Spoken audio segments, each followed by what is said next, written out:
Vladimír Mečiar je naším hostem. Dobrý den. Dobrý den, prajem. Zaprvé děkujeme, že jste nás přijal, že jsme za vámi mohli přijet sem na Slovensko. Mimochodem krásný výlet. A chci vás na úvod, pane Mečiare, poprosit, abyste to naše setkání nebral jako rozhovor na lince novinář a respondent, ale jako spíš okamžik, kdy jste přijal člověka, kterého zajímá, jak žijete, co si o věcech myslíte a který by rád, abyste co nejvíc mluvil. Poďakovanie je na mojej strane. Tým, že ste vôbec prišli, že mi dávate možnosť prehovoriť a že dáte túto možnosť zverejniť aj vo vašom prostredí. Na Slovensku to nebývá zvykom. K tomu se určitě dostaneme. Řekněte mi na úvod, jak se vám žije? Vypadáte spokojeně? Přišel jste usměvavý, člověk by řekl, že jste bezstarostný člověk, který si užívá života. Tak to nie, ale vyrovnať sa treba so všetkým, čo v živote príde, s dobrým i zlým. To obdobie prenasledovania na Slovensku doslova to bolo, to teraz zmierňuje, ale je obdobie izolácie totálnej v médiách i vo verejnom živote a zmieril som sa s tým. A žijem po svojom a prezentujem svoj názor bez ohľadu na to, čo si kto myslí. Vychádzam z poučky, ktorú urobil kedysi Šalamún. Že ak objavil novú pravdu, vždycky zabil pár volov. Od té doby sa všetky volí boja nových pravd. S tím asi souhlasím. Řekněte, vy říkáte, že na Slovensku to byl nějakou dobu hon, my jsme to sledovali, protože pořád mám pocit, že ty naše země jsou si velmi blízko. Jaká je z toho největší zkušenost či poučení pro zbytek života? Tak samozrejme, že ak sa robili rozhodnutia, ktoré sa robili, sa očakávalo i zlé reakcie. Tie zlé reakcie prišli. Boli výbuštiny, boli zatýkania bez dôvodov. Bolo vyšetrovanie a to všetko prešlo. Ale všetko skončilo s tým, že nič sa nedokázalo a nič sa nestalo. Takže vlastne to boli všetko veci, pretože sa politicky chceli, prešli a k prostriedkom aj represívnym a používali ich skôr na zastrašenie druhých ako na mňa. Na mňa to bolo trošku málo. Dobře, ale člověk si to žije, ať chce nebo ne, tak si to musí nějak připustit k tělu celé. A potom zbytek života si možná říká, teď je ten okamžik, kdy se může něco dít. Navíc máte rodinu, máte vnučky, děti a tak. Říkáte si třeba, aby jednou něco takového nedopadlo na ně, nebo přenášíte na ně nějak tu zkušenost? Samozrejme, že veľa sa vypýtujú, pretože žijú v prostredí, v ktorom sa o mne diskutuje a potom sa pýtajú doma, čo je a čo nie je, pravda? Ale tvoríme jeden celok. Napriek tomu všetkému súdržnosť vo vnútri je veľmi veľká práve vďaka tej skúsenosti, ktorá bola. Takže tamto zázemie nenarušilo. Druhé, pokiaľ ide o okruh priateľov a známych, ten sa výrazne zmenšil a aj z mojej strany je chyba, že nenadväzujem nové kontakty a nehľadám. Bojím sa, že by som preniesol tie nepriaznivé dôsledky aj na ľudí, ktorí sú mi blízni. Kdy jste měl naposled v pravém slova smyslu z něčeho strach? Viete, že to už ani dosť dobre nepamätám. Jste člověk, který nemývá strach, ani obavy? Nie. Že neumíte se bát? Je to škoda. Hovorí sa, že strach je obranný mechanizmus, obranný reakcia organizmu a bráni chybám. Mne to trošku chýba. Možná jste zaregistroval někde v médiích, že velká část české společnosti, mluvím teď o naší zemi, o české společnosti, s nelibostí nesla to, do jaké fáze se dostaly česko-slovenské vztahy. Je u nás spousta lidí, předpokládám, že i na Slovensku. Já jsem jeden z nich, kteří považují Slováky za nejbližší národ, mají rádi Slovensko, mají rádi Slováky. Jezdili jsme od malička na ta slněčná jazera v Senci, máme to všichni pod kůží. A teď se ty díky naší politické reprezentaci, bohužel, dostali do nepříjemné situace. Vy jako politik, praktik si říkáte, je to drobný obláček, to přejde, anebo je to průšvih, pane Mečiare? Ja by som to nahodnotil otázku českých a slovenských vzťahov. Tie sú hlbšie a tieto politické vplyvy na to nemajú zásadný dopad. Keď sa mi zdá vo verejnej mienke minimálne 70% ľudí na jednej i druhej strane cíti tú blízkosť a chce im nejako vyjadriť. Odmieta akékoľvek narušovanie a proste sú obrnení tak, že to neprijímajú. Nech robí ktokoľvek a hovorí čokoľvek. To je jedno, či je to politik z jednej alebo z druhej strany. Pokiaľ ide o otázky politiky, tak tam by som išiel trošku ďalej. Nie je to len náš problém. Je to problém celého prostredia a organizácie, v ktorých žijeme. Aj problém Európskej únie, aj NATO. Je to problém hodnôt, je to problém osobností, je to problém cieľov. A tých problémov je veľmi veľa a oni sa prenášajú aj do vedenia a do rôznych iných faktorov. A ak je tu rozdiel v jednom bode, to je otázka postoja ku kríze na Ukrajine, tak majme trpezlivosť. Čas postavil otázku, čas dá odpoveď. Ale nemôže byť tá odpoveď času v tom, že nám bude vnútená tretia vojna, alebo že nás nutia k militaristickým krokom z jednej alebo viacej z českej strany a že tam vďaka tomu vedeniu, ktoré momentálne je, radikalizmu dvoch strán, ktoré sú vo vláde a aj šťastie pána prezidenta dostávajú sluch a majú aj praktickú realizáciu a výstupy. Pokiaľ ja viem od Bielej hory českí politici viedli veľmi rozumnú politiku. A nikdy sa nestrkali do konfliktov, ktoré neboli ich. A kde vznikali z toho väčšie ohrozenia ako prínosy a z tohoto prínosy nebudú. Budú len ohrozenia. A už aj fakticky niektoré sú. Já myslím, že mnohé diváky XTV potěší to, co jste řekl, že to je nejméně 70/30 v obou těch zemích, protože já to kolem sebe teda slyším velmi často. A dnešní zkušenost od první benzinové pumpy za hranicí, to je takové, když si na to člověk sahne, kde obsluhovala mladá dáma a měl jsem pocit, že ráda vidí Čechy. Takže jsme krátce pohovořili, ale znamená to, vy říkáte, ty vztahy jsou pevné, pevnější, než si myslíme. Že vlastně ta aktuální naše politická reprezentace s tímto nehne a přejde tak, jak přišla? Určite. Táto reprezentácia vaša v tomto zložení a s týmto zameraním je dočasná. České prostredie sa s ňou vyporiada samo. A vyporiada sa to spôsobom, aký je v Čechách vždycky, že znášame a potom naraz zlom a vysporiadanie. Ale to je vec českého národa. Ja nemám právo do toho hovoriť, môžem vyslovať svoj názor. Ale keď to tak zoberete, tak ono to nie je len česká záležitosť. Keď ideme do Európskej únie, ktorej sme členom, tie choroby sa prenášajú odtiaľ. V Európskej únii chýbajú základné veci. Chýbajú základné dohody o cieľoch.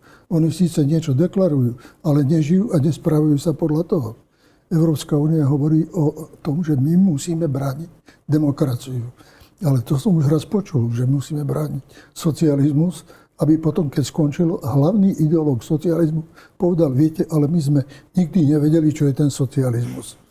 Lebo bola jedna definícia Leninova, že to je elektrifikácia plus soviety. To je hlúposť. Takže to isté je, pokiaľ ide o demokraciu, ako ho definujeme, aká je dneska. Zoberme len posledné udalosti, ktoré boli.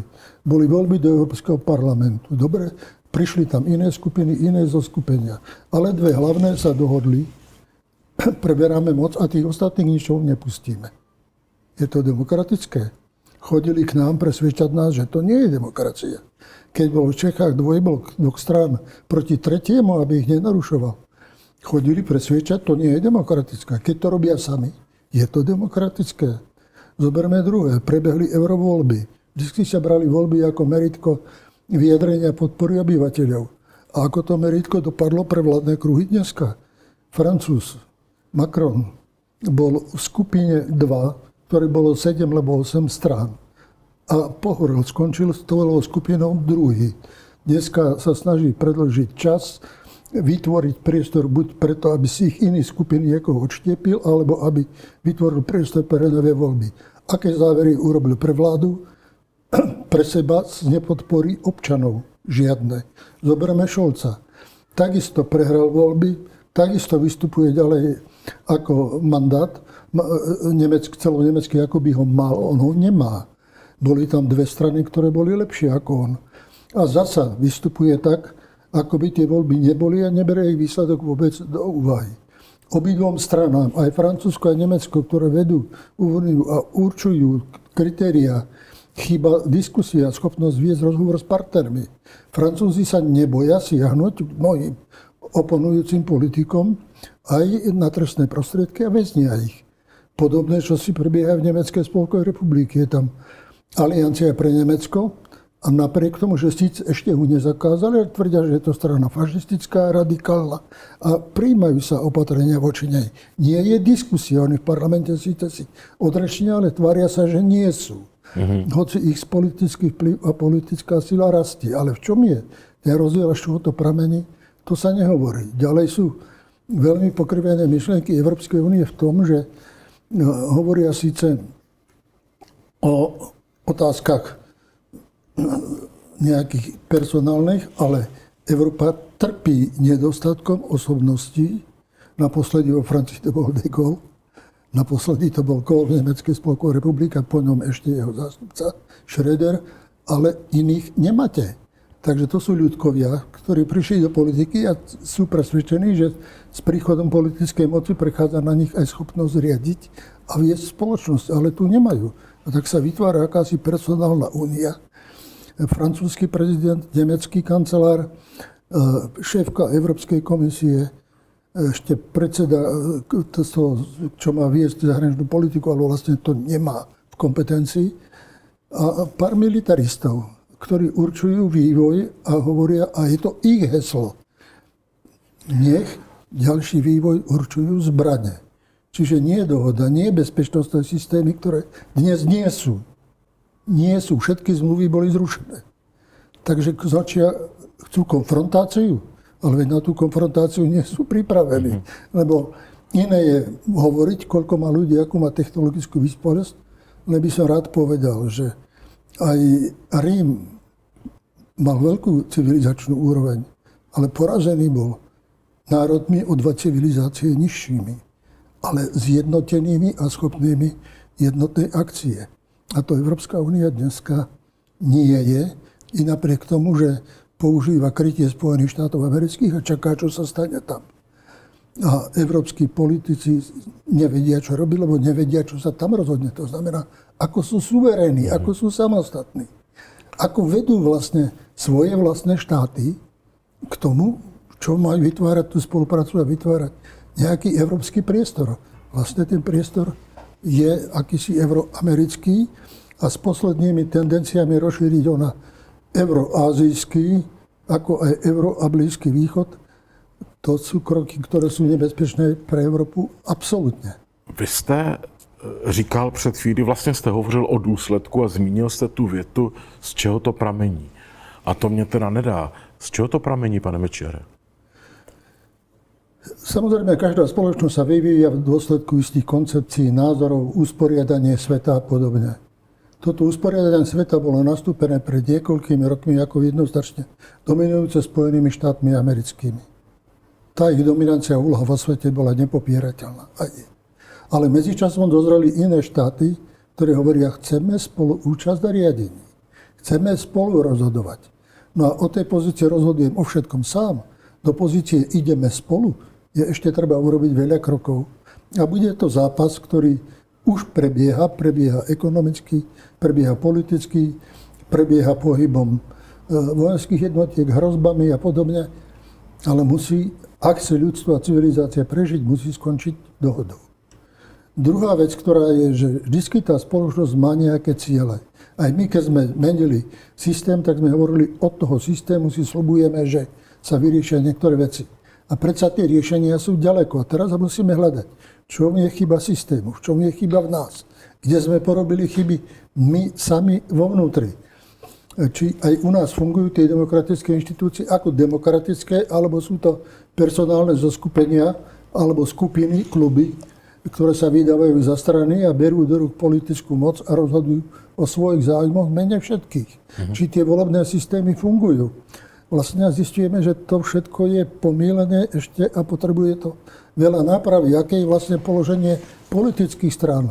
Na to do dneska nemáme pozitívnu odpoveď. Áno. Na stabilitu politických režimov, a to je z prestupovania predaj zo strany do strany, veď ešte Peroutka hovoril kedysi dávno, že podpisoval sa morálny dekret, že ak budeš prestupovať, odchádzaš z parlamentu, odchádzaš z politiky. Jasne. Tí vyspelejší už na to prišli, ale my ešte nie, ešte stále tieto zahraničné, nie zahraničné, ale zákulisné pohyby existujú, tie zákulisné, a nie sú to vždy čisté, takže to deformuje aj celú spoločnosť a orientuje ju. Ide. Podstata Čechov je v tom, že oni boli vždy dielňou v Európy. To bol jeden najvyspelejší štát v oblasti technológií, v oblasti priemyslovej výroby, že to ozaj potreboval v Európe konkurenciu. Nie je to dneska pritlmené a to je pritlmené aj v dôsledku zahraničného obchodu, aj dielby práce, aj investícií. Európska únia hovorí, že nás podporuje. Ale povie, dáme vám pôžičku, ale na tú pôžičku viaže politické podmienky. A tie politické podmienky zodpovedajú cíliteniu tých, čo sú v čele. Ale to nie je to, čo určuje ten vývoj. Rozumiem. Oni ho chcú ovplyvniť v prospech seba. Čiže v prospech tej vládnúcej skupiny. Nie v prospech toho, čo je dobré Európskej únii a iným. Čak keď sme do nej kráčali, tak sme hovorili, dobre, budeme mať kontinent, ktorý bude ďalej v európskej a svetovej politike niečo znamenať. A čo znamená? On má síce potenciál, ale nemá politický vplyv. Keď volá, čo má urobiť, ide sa poradiť do Spojených štátov. A hospodársky? Či môže. Hospodársky je vyššie ako mnohé iné. Ale hospodársky si sám sebe cez sankčné systémy uzatvára priestor. Zoberte, napríklad Nemci hovoria, my by sme radi exportovali bez obmedzenia do Číny.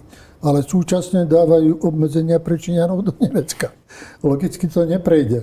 A takýchto krokov, ktoré si robia, stratili ruský priestor a ruský priestor si ho našiel v Ázii, hľadá ho v Afrike a uzatvára sa pred európskym priestorom aj obchodne, aj ideovo, ale aj trošku bezpečnostnými otázkami, keď Západ hovorí o obranej línii a Rusi hovoria o kontralínii proti Západu, aby boli kedykoľvek pripravení, ak bude treba aj na vojnové riešenie. Pane Mečere, často slyšíme, předpokládám, že i vy tady na Slovensku, takové sousloví rozdělená společnost.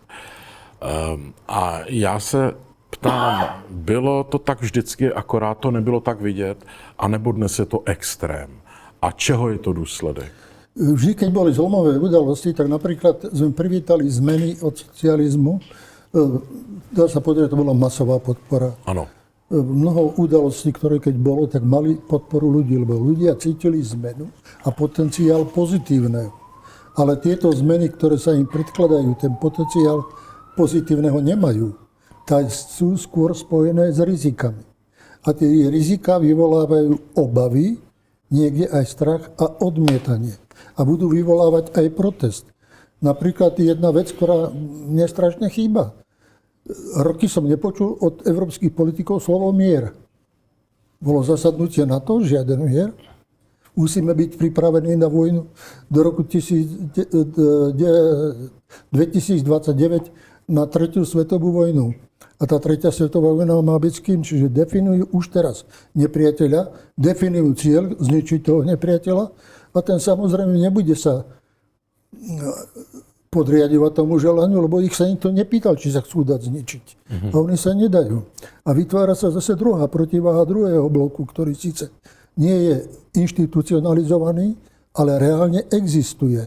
A reálne vytvára protisilu aj v ekonomickej oblasti smerom k doláru a tlaku na dolár, ale aj vo vojenskej oblasti tlaku na vojenský potenciál, ktorým disponujú predovšetkým Spojené štáty americké, pretože Európa si viacej myslí, že je silná vojensky, ako to reálne je. Nakoniec to ukazujú aj porovnávanie systémov na Ukrajine, pretože okrem iného, že sa tam zabíjajú nevinní ľudia za zbytočné ciele, ktoré nie sú ukrajinské, tak sa tam skúša aj vojenská technika, skúšajú sa systémy proti systémom, prebieha nový vývoj. Vlastne tá vojna začínala s jednou technikou, o 2 roky je to celkom iné technológie. Ak bude pokračovať ďalej, tak ten vývoj ide ešte ďalej prudko proti sebe a nastavujú sa celkom systémy, ktoré pred 2 rokmi boli poloneznáme. Boli niekde na vedeckých pracoviskách, dneska sú na reálnych bojoviskách a to bude pokračovať ďalej. Já se ještě krátce vrátím k té takzvaně rozdělené společnosti, protože, no takzvaně, ona je to asi skutečnost. My jsme v Čechách, a myslím, že většina spoluobčanů, drtivá, se zatajným dechem sledovali, co se dělo kolem Roberta Fica před pár týdny, když byl ten atentát. A říkali jsme si, už je to tak blízko, už je to u našich vlastně. A já jsem v té chvíli například zaregistroval v televizi, že vaše známá herečka a diplomatka paní Vašáriová promluvila k národu a řekla tam, že Roberta Fica volila spodina a fašisti a já nevím, jaké všechny invektivy. Spoustu občanů u nás to velmi, velmi naštvalo a já se bojím, že toto je podhoubí pro ten okamžik, kdy potom někdo vezme zbraň a vystřelí na předsedu vlády. Jak to vidíte vy? Pokiaľ išlo tento akt terorizmu, ktorý bol na území Slovenskej republiky, Vašáriová mala osobnosť na to, aby to mohla iniciovať, aj keď sa prezentuje ako herečka, ale nie je to ani osoba udávajúca ideu, smer, ani nič iné. Ja som ho raz v parlamente do očí, jej hovoril tak, že nepochybujem, že v Postrižínach má krajský zadok ako ja, ale nech neporovnáva naše hlavy. Na to nemám. Takže toto je jej hodnotenie, že ona aj v tom českom prostredí sa chce uviesť tým, že znižuje úroveň toho slovenského prostredia a slovenského občana, takže vyradila sa sama. To išlo tak, ako si samé a preto je neúspešná všade a ako je neúspešná vo vašom prostredí, môže niečo povedať. Slovenskom nemá čo a nemá komu, ani svojim bývalým kolegom. Pokiaľ ide o ten akt, ktorý vznikol, akt alebo teror, tak vznikol pochopiteľne ako dôsledok politického zápasu po voľbách. Fakt je, že zmena na Slovensku bola nevyhnutná. Tie dve vlády, ktoré tu boli, síce mali podporu Európskej únie aj na to, ale tým, že boli poslušné, ale nemali dôveru. A vlády bez dôvery to je čo? Ale mali dôveru Európskej únie. Preto ich podporovala aj v tom, aby nebolo referendum. Preto ich podporoval aj v existencii čo najdlhšie a tento výsledok volieb je pre nich nežiaducí. Ten výsledok je nežiaducí aj preto, že sa uchopili Ficovci a Fico už predtým bol odmietnutý sociálnou demokraciou, že sa vytvorila nová koalícia spolupráce so Slovenskou národnou stranou, ktorá už predtým bola odmietnutá európskymi inštitúciami a už dávno považovaná za nepriateľnú. A že teda to smerovanie, ktoré urobili smerom ku Ukrajine, odmietnutie vojenskej pomoci, ono v podstate z núdze urobili cnosť, lebo už ani nie je to čím pomáhať. Už v podstate sme, ako hovorí, máme prázdnu komoru, nemáme čo dávať. Takže ak to bolo takto urobené, povedané a rozhodnuté a ak naďalej smeruje kritika verbálna, ale nie praktická, lebo tá Ficovská politika je povedz a urob, čo teba čakajú. Takže to je taký protiklad aj vo vnútri spoločnosti. Tak tento protiklad tu bol, tie sily po voľbe urobili okamžité kroky k tomu opozičné, aby došlo k pádu vlády. Nebolo to ďaleko. Pretože termín volieb vyžadoval okamžite urobiť rozpočet, okamžite vyžadoval urobiť vládny program, okamžite vyžadoval zmeniť prvých 100 dní, a to nebolo, tam vláda nemala ani jeden deň. A to v podstate viedlo k tomu, že Európska únia vstúpila do tohoto procesu, vstúpila na podporu opozície. Dneska, keď zoberieme, že my sme vstupovali do Európskej únie ako štát, vy ako štát. Ale dneska zistíme, že ten vplyv štátu je menší ako vplyv politických subjektov, ktoré sú vyhovujúce pre isté skupiny v Európskej únii. To je ale v rozpore so základnou funkciou štátu, byť suverénom a nezávislým voči vonkajšej i vnútornej inej moci. Takže tam sa dostávame tiež do situácie, že ako sa toto vlastne bere. A bola to otázka času, kedy sa to stane. Predpovedané to bolo. Hovoril som o tom ja, hovoril o tom Fico, že toto hrozí týmto. Áno. A čo sa stalo zlé vo svete, že vlastne sa rozbieha séria týchto atentátov, keď na politikov sa robí poľovačka ako na zajace. To je tých útokov veľmi veľa a to tiež nie je riešenie, pretože to je síce individuálny teror, ale individuálny teror nič nevyrieši. Treba hľadať, kde je chyba hlbšie, kde je chyba v systéme, opravovať systémy. A tých chyb v systémoch sa urobilo dosť a ešte pokračujú a budú pokračovať ďalej. Jeden z nich je napríklad potrieť vôbec zvrchovanosť štátov a urobiť európsky superštát. Ale superštát znamená, že zriekneme sa svojich práv, ktoré máme ako štáty a staneme sa poslušnou jednotkou. To, čo sme nechceli ani Česi, ani Slováci, naopak sme si sľubovali spolu a urobíme. A prvé roky, aj keď sme boli na medzinárodnom fóre s pánom prezidentom Klausom, tak to takto bolo, že sme spolu a dokázali urobiť množstvo aj pre druhých. A teraz to tak nie je. Já se ještě krátce vrátím k tomu skandálnímu výroku paní Vašáriové. Nevím, jestli to víte, já jsem byl ten, který na to reagoval velmi tvrdě v České republice. A velmi správně. A nevím, jestli velmi správně, ale jsem teď v procesu odvolávání z Rady České televize. A víte, ono se hovoří o tom, co jsem řekl já, ale o tom, co řekla paní Vašáriová, o tom nikdo v těch médiích ani nepípne. Já začínám mít bohužel velmi špatné zkušenosti z médií. Myslíte si, že žijeme, dá se to tak říct, že žijeme v době médií? Že média rozhodují? Tak samozrejme, médiá majú obrovský vplyv, pretože základný cieľ tejto politiky je upraviť myslenie občanov tak, aby svoje ciele si dosahoval ich rukami.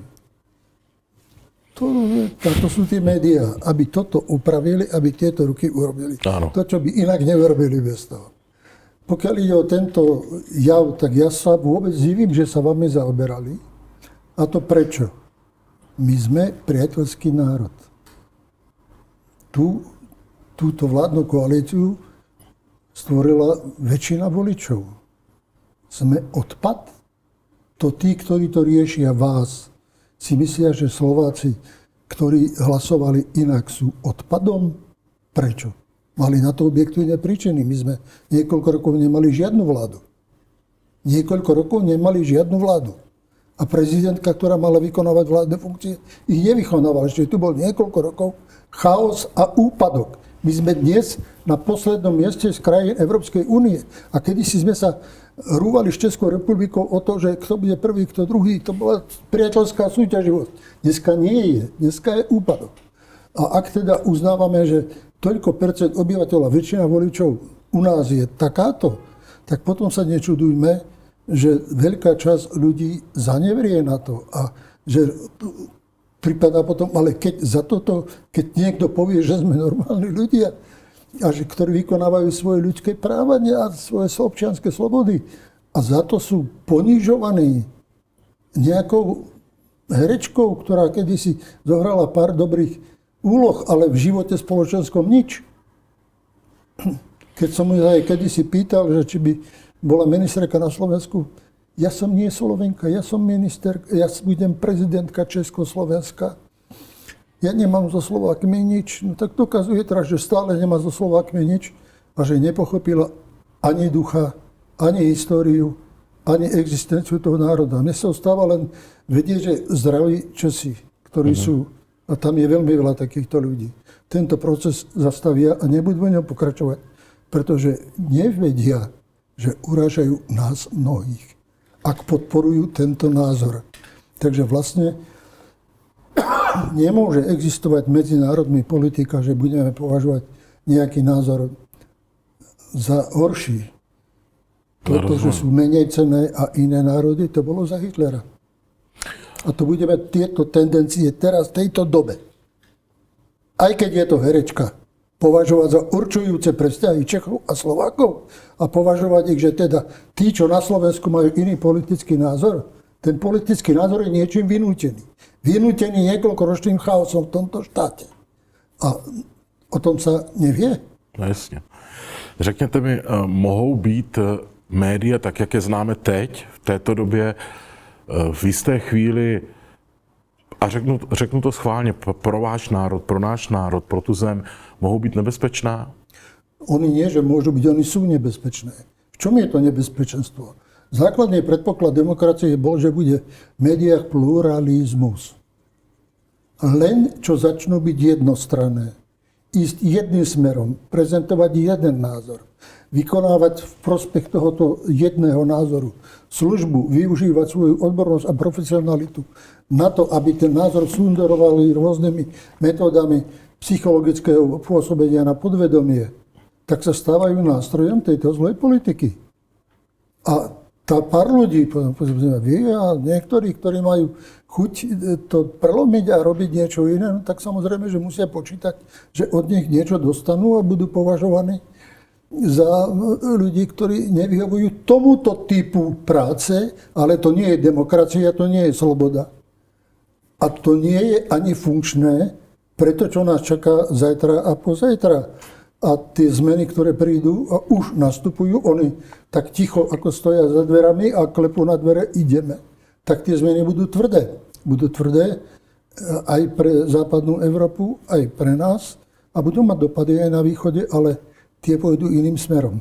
Tie budú znamenať obrat vo vzťahu Európa a Rusko s tým, že zostane ozaj len na tej úrovni. Namierený hlavní na seba. Co si myslí Vladimír Mečiar o těch tolik populárních tématech, která teď slyšíme v médiích a mnozí to považují za modlu, ať mám na mysli Green Deal, mám na mysli velké množství pohlaví.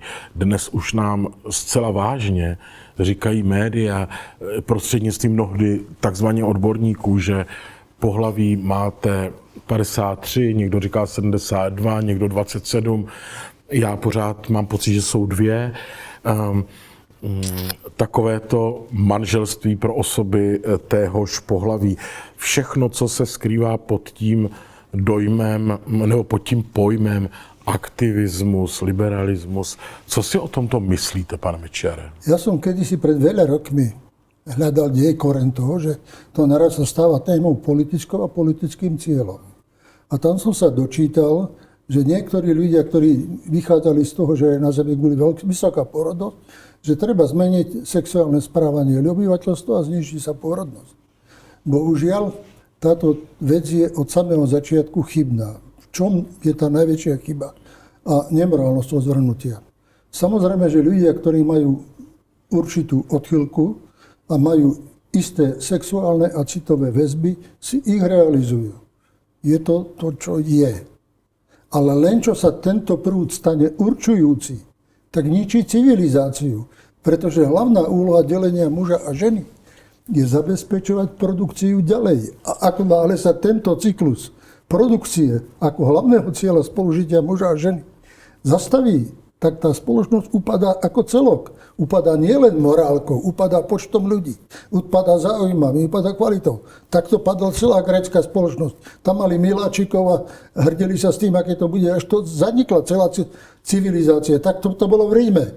A keď sa chválili tým, že ako majú slobodu, prišli národy slabšie a poniežili Rím a rozbili celý Rím a celú ríšu. Hoci bola mohutná a v tom čase najväčšia. Takto je to aj v iných režimoch, kde idú touto cestou. Takto vykynuli celé národy. Buď vo vojnách, alebo v takýchto správaniach, nejednotách a rozporoch. Takže celý tento spor je zvrátenosť. Pretože áno, vždy budú existovať ľudia, ktorí majú odchylné správanie. A musia vyžadovať toleranciu spoločnosti. Ale nemôžu určovať, čo v tej spoločnosti bude, pretože určujúcim zmyslom spolužitia je produkcia ďalšieho pokolenia, to znamená reprodukovanie ľudského rodu, tam, kde to nie je, národ hynie a vymiera. A to je tendencia, ktorá je v rozpore so všetkým, čo humanistické zásady obsahujú a so všetkým, čo filozofia každého vývoja národa je. Základný bezpečnostný prvok národa nie sú atomové zbrane. Je dostatok ľudských zdrojov. A tie, či sú v Čechách, či na Slovensku, ak nie sú dostatku a momentálne máme istý útlm a pritlmenie a toto správanie si vyžaduje, aby prešlo cez médiá, aby prešlo cez školské systémy, aby sa menilo to správanie detí. To je úplne zvrátené. A teraz ešte mi zoberte jeden argument, ktorý, prosím, zoberte, ale to aby ste ma pochopili. To sú olympijské hry, ktoré teraz prebiehajú v Paríži. Taká propaganda osôb so zmeneným pohlavím, propaganda LGBTI a jej kultúry ako vrcholu kultúry Francúzov je vysoká nekultúrnosť a urážka národov, ktoré majú inú kultúru, aj uráža európskych národov, ktoré sú kresťansky založené. Aj urážka moslimov, ktorí to absolútne neuznávajú. Aj urážka štátov, ktorých zákony sú práve proti. Takže to, čo malo zaznieť na olympiáde ako niečo zo spája národy, zaznelo práve na zvučke, ktorá je degeneratívna pre celý svet a celú Európu, preto ju aj zle prijela. A tých prvkov, ktoré tam boli, Maria Antoineta, ako si na oderezanej hlave spieva, posledná večera Kristova, osmiešnená celkom inak, to vzbudzuje opačné reakcie namiesto pozitívnych, ale to je vec tých, ktorí Francúzsko dneska vedú a určujú tieto smery, ale nie je to francúzska kultúra, tá má širší rozmer. A to isté dneska pre nás, my sme nie tak veľkí, aby sme si mohli dovoliť veľké úbytky ľudí. My musíme zachovávať, podporovať a na prvé miesto klásť vzťah muža a ženy ako vzťah reprodukčný, zachovanie ľudských zdrojov. Mať pokolenie a žiť ďalej v rodoch. Ale když teď slyším a shrnu to vaše stanovisko a ty argumenty, potom se nabízí otázka, kde se bere ta síla toho, že vy říkáte olympijské hry, ale to je všude. Ony se ty neziskové organizace, nevím jak na Slovensku, ale v Čechách běžně dostávají do základních škol, kde dětem, relativně malým dětem, pouští filmy o tom, jak se trenérka fotbalu změnila na trenéra nebo opačně a má to obří sílu, obří peníze. Odkud to jde, kde se to bere, kde se to rodí, kde se kumuluje ta síla? Ja si myslím, že toto vzniklo niekde ako nejaké myšlenkové jadro. Existujú vo svete rôzne kluby, záujmové spoločnosti a sílové alebo bohaté majetné prostriedky, ktoré majú. A niekde začne táto filozofia, sú takto orientované a chceli by takto rozširovať svoju orientáciu, ale už posledné obdobie je, to bol názor z Nemecka, ktorý prišiel po posledných zhromaždeniach, už usilujú o politickú moc. To je už viacej ako iba sexuálna orientácia. Na báze sexuálnej orientácie robiť politickú moc. Vo Francúzsku majú predsedu vlády, ministra zahraničných vecí, dvoch ľudí, ktorí žijú v homosexuálnom zväzku. Ale to je takisto, ako keby manželia boli dvaja v jednej vláde. To je to isté. A je to podľa našich noriem nepripustné. Takže to je ich filozofia, ktorú majú. Ale celkom tá filozofia naša je úplne opačná. A teraz zoberte, táto filozofia ide do Európy, nemajú ani všetky štáty Spojených štátov amerických, niekde je dokonca trestná. Ale nemajú ju Afričania, nemajú to Aziati.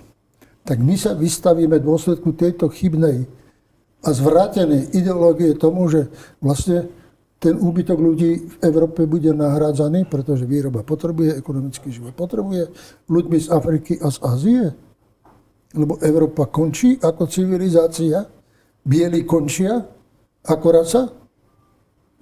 Tak to si treba postaviť tieto otázky, že na čom to je. A o čom to je, kde to má dôsledku, kde je koniec tej hranice. Takže to, čo sa dneska deje, tak je, uznávam, že budú ľudia vždy rôznej orientácie, uznávam, že nemôžu byť predmet represí, ale neuznávam, že to má byť cieľ spoločnosti prepracovanie. A teraz, pretože tam hovoril aj predseda Olympijského výboru, tak čo mi je hlúposť toho jeho názoru. Existujú majstrovstvá sveta vo vspieraní. Muž, ktorý nebol veľmi úspešný medzi mužmi, sa dal preoperovať na ženu. Išiel na tieto majstrovstvá sveta žien a pochopiteľne s mužskou kostrou, s mužskou štruktúrou svalov, všetko vyhrával. A boli to ženy, ktoré povedali, táto skupina nemôže byť našim rovnocenným partnerom. My nie sme schopní s nimi takto súťažiť. Treba robiť niečo iné. A tento šéf Olympijského výboru, ktorý bol, tak práve toto propagoval, aby teda táto nerovnosť zloženia biologického základu tvorila politickú a spoločenskú rovnosť práve v športových disciplínach, kde je vyvrátená. Takže to sú kroky, ktoré proste sú podľa mňa posunuté mimo normálne myslenie a či skôr to bude zastavené a dané do normálneho vývoja a do normálnych kolají, kde to patrí a rešpektovať existenciu, tak tým skôr sa tá spoločnosť pohne niekde inde, pretože teraz je odvádzaná od iných cieľov. No, řekněte mi, věříte, pane Mečiare, na úspěch nebo na to, že něco změní takzvaný Green Deal? Nie.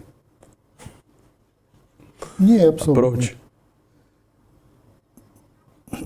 Prvá vec, ktorá nevyžaduje dohodu. A ak príde niečo ako príkaz, tak to nie je dohodu, pretože nemôžete príkazom riešiť technologický vývoj. Nemôžete príkazom riešiť spotrebu. Môžete dospieť v nejakom štádiu, napríklad ten zákaz aut, to je hlúposť. Lebo to sa dá riešiť aj iným spôsobom, že sa dá znížiť výfukové a môže byť ešte technologický vývoj. A podobne nepoje. A dosť a ideme na elektriku. A pritom nemáme toľko elektrické energie, aby sme vedeli zásobovať tú spotrebu, ktorú autá majú. Takže to sú všetko veci, ktoré sú proti sebe postavené i do extrému. Ja to hovorím, že to je totalitarizmus zelených. A oni sú ozaj tí ľudia zastavení. Napríklad na Slovensku máme takých fanúšikov medveďov. Som človek, ktorý má rád les. Rád je do toho lesa, lebo som jeho súčasťou. Ale nemôžem, lebo ak je tam medveď, má väčšie práva ako ja. Nemám právo byť tam, kde je ten medveď. Prečo? My sme obidva biologický druh. A ja dokonca na ten les prispievam tým, že sadím stromy a robím iné kroky, ale teraz to nie je môj les. Lebo musím ako človek ustúpiť. Prečo? Ale ten sa premnožuje. Ja sa musím to premnožovanie prispôsobiť i za cenu toho, že opustím ten región, ktorý povedzme zveľaďujem a mám rád. Předpokládám, že nevěříte na to, že by se ke Green Dealu, tak jak ho známe teď, připojil zbytek světa, třeba Čína, třeba Indie, celá Asie. Z jejich pohledu to vypadá, že to je směšné. Myslíte, že to může vyvolat alespoň nějaký apel nebo výzvu, nebo třeba tu diskusi, po které vyvoláte? Samozrejme, že v oblasti ekológie aj Česi a Slováci robili veľmi veľa. Po roku 90 zatvárali fabriky, ktoré boli orientované práve týmto smerom. To sa nám nepočíta. Počíta nám terajší stav. Ale tie fabriky, ktoré by sa mali zatvárať dneska v Spojených štátoch, v Číne a inde, jednoducho zatvorené nebudú, pretože im narušia celý ekonomický cyklus. Museli by urobiť množstvo iných krokov a opatrení. Oni budú pochopiteľne niečo robiť, ale iným spôsobom, v inom časovom horizonte a inými technológiami nárazať. Tie terajšie. Ale ku tomu musí aj tá spoločnosť dospieť a nedá sa povedať. Tak dosť, dneska to nebude. Dneska, povedzme, u nás sme mali takého ministra, ktorý tvrdil, že medveď je vlastne akoby žrút potravín, ale nie človeka, ani mesa, nie je mesožrút. To poprel. Alebo potom, že musíme okamžite urobiť opatrenia v kyslíkovej a uhlíkovej úrovni také, že zakážeme po dedinách kúriť v domoch drevom a uhlím, ale nič iné nemajú. To ich zakážeme vysídlovať, alebo čo. Takéto extrémy tu sú. Jasne. Tie sú na strane zelených, sú dosť hodne dotované aj prostriedkami Európskej únie, aj prostriedkami medzinárodnými. A pochopiteľne, že tu ekologické problémy existujú, ale sú inde a sú inak. Je oveľa väčší problém voda, ako je vzduch. Pane Mečere, věříte ve vítězství Ukrajiny v tom rusko-ukrajinském konfliktu? Veď Ukrajina je už vlastne porazená. Je Ukrajina schopná samostatného hospodárskeho života? Veď jej úroveň dosahuje 38% hrubého domáceho produktu, čo dosahovala predtým. Žije dneska z peňazí, ktoré idú z dotácie západu. Z toho žije aparát, z toho žije sociálna sféra, z toho ide plat štátnych zamestnancov, z toho beží vnútorný obchod. To všetko, takže polovica ľudí z Ukrajiny odišla. 500 000 mŕtvych, vyše 1 000 000 zranených. A idú ďalší a ďalší, ktorých posielajú ako živé mäso na frontu bez primeraného výcviku, bez primeranej schopnosti sa brániť. Ale stále tá skupina, ktorá je pri moci, Hovorí, veď bojujeme za vás, tak si nás platte, tak nám dávajte zbrane, no a my budeme zomierať. Ale teraz už to ide ďalej, vidia, že už sú straty v ľudskej oblasti, hovoria, dajte ľudí. A tak hovoria, minimálne nám vráte našich, ktorí sú vo veku podliehajúcom mobilizácii a dajte vašich dobrovoľníkov. A dajte prípadne armády. A sú uzmierení s tým, že by to rozšírili na 3. svetovú vojnu. Ale toto zoskupenie, ktoré je utvorené na Ukrajine, za to nestojí a nie je to ani demokratické a nie je to ani s takou politickou váhou, aby sa o to oplatilo za nich urobiť. Pretože za to, že ten konflikt tam je, nesú veľkú mieru spolu zodpovednosti.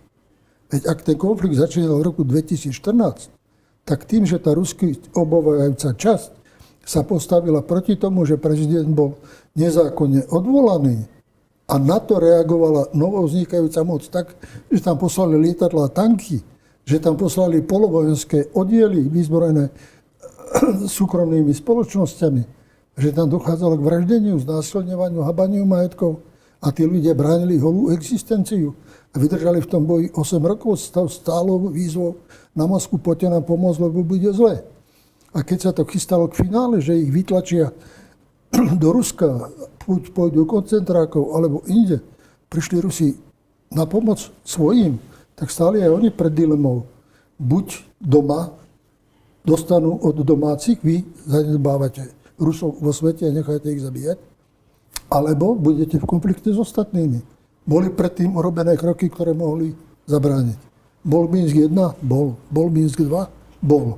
Boli podpísané dohody v Istanbule? Boli. Bola dohoda o prevzatí moci? Veď tam boli vždy západní garanti. A čo urobili? Vlastne potom povedala aj prezidentka, teda kancelárka Nemeckej spolkovej republiky a prezident francúzsky, my sme to len tak urobili, aby mali čas na prípravu na vojnu s Rusmi.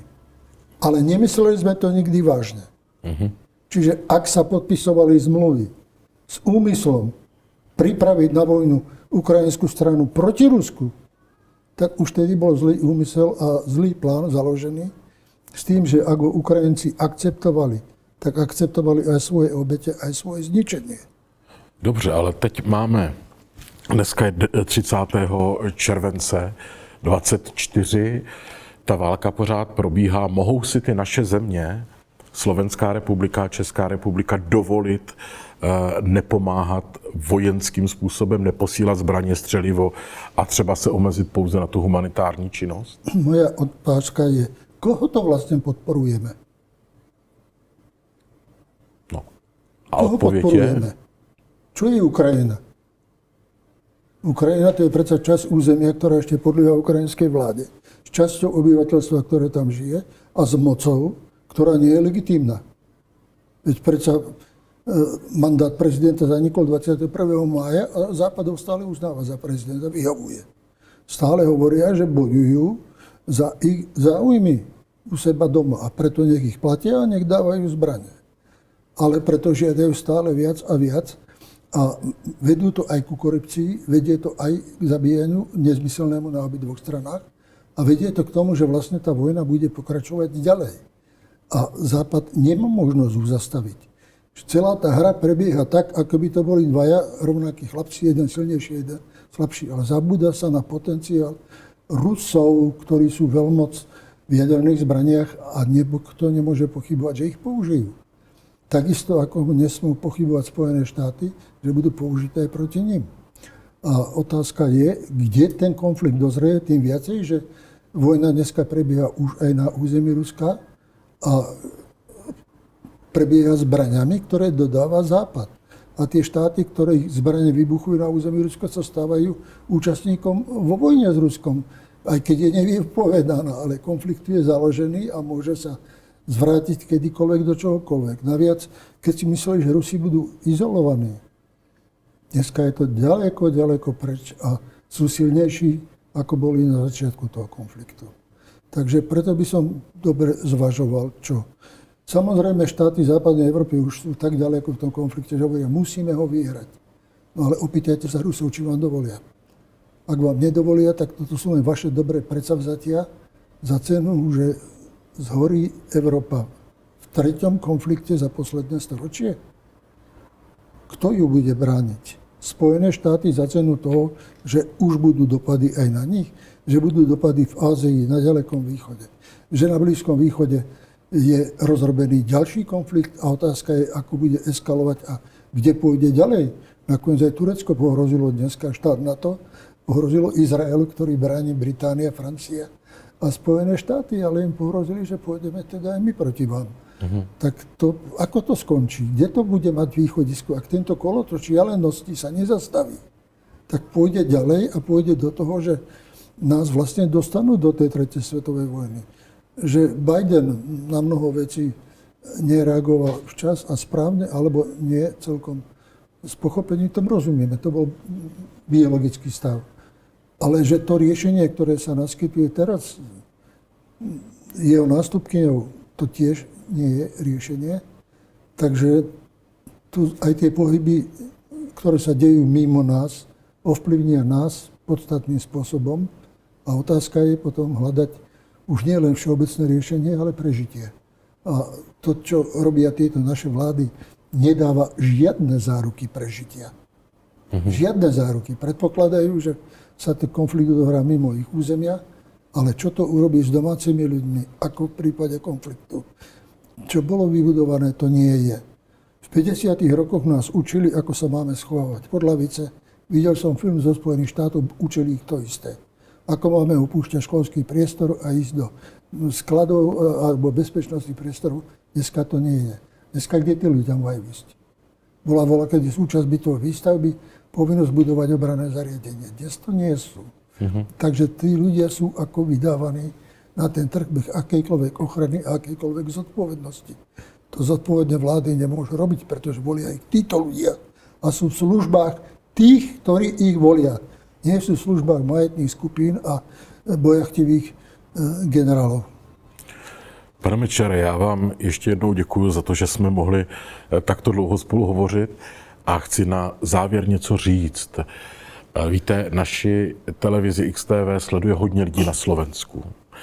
Myslím, že to jsou stovky tisíc lidí.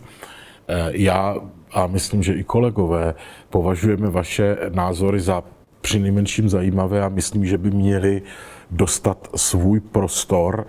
Takže my kdykoliv v budoucnu budete-li mít čas a chuť nad dalšími otázkami za váma zase přijedeme, už proto, že vás Slováky máme za bratry, jak se říká u nás, za bráchy, a možná protože ten rozhovor s vámi bude sledovat o něco víc Slováků, než bývá běžně zvykem u českých našich hostů, tak já toto využiji a chci se za nás, Čechy, kteří pořád cítíme Slovensko jako bratrský národ, omluvit a chci zkázat Slovákům, že jsme pořád jedna parta, ať si politici říkají cokoliv. A tak to prosím, kámoši Slováci, berte. Já vám moc krát děkuju. Ja ďakujem tiež, že sme mohol rozprávať s vami. A nenechávajte to na to, že keď budem chcieť, lebo sa odtiaľ to nedostanete. Pokiaľ ide o to posolstvo Čechom, platí len jedno. Boli sme a sme blízki. Ak sme boli rozbití jeden čas, bol to vplyv Germánov v slovanskom Česku, aj v Slovensku. Ak sme vyriešili spolu niektoré veci v štátnom spolužití, tak sme ho robili v záujme zodpovednosti za zblíženie. Nie za rozdelenie. Za zblíženie v tom jednom systéme, v ktorom sa teraz pohybujeme a v inom priestore, ako sme sa pohybovali vtedy. Takže hľadáme stále tie pocity spolupatričnosti, pretože kde ich inde hľadať máme. Nie dvoch národov k sebe tak blízkych, tak hodnotovo blízkych. Dôležité by bolo, aby sme si to na obidvoch stranách uvedomovali, že predsa existuje niekto. Ja vás uistujem, že keby Čechov niekto napadol, Slováci vás idú brátiť. Ale bolo by to inak, keby ste napadli sami niekoho. Rozumím tomu, děkuju, přeju pevné zdraví a to, co teď řeknu, neříkám na konci každého rozhovoru. Těším se na příště. Ďakujem pekne. Som k dispozícii. Naším hostem byl Vladimír Mečiar.